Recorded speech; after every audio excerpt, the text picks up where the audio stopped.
Գյումրու քաղաքապետարանում ենք, ավականոնիստերի դահլիճում, այստեղ ԿՊ-ին դեմ հատվածն է տեղավորված, Վարդան Ղուկասյանը, Ռուբեն Մխիթարյանը, վերևը Մայր Հայաստան խմբակցությունն է,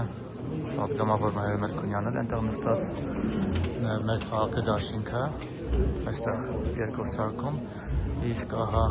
ցախ հատվածում ԿՊ-ի տեղն է, բայց ԿՊ-ն դեռ չի ժամանել, չի եկել, չգիտենք ԿՊ-ն կգա, թե չի գա։ Սարիկ Մինասյանը եւ իր թիմը որոշել են բոյկոտել, թե գալ վերջին պահին մասնակցել։ Ամեն դեպս այս պահին որևէ տեղեկություն չկա։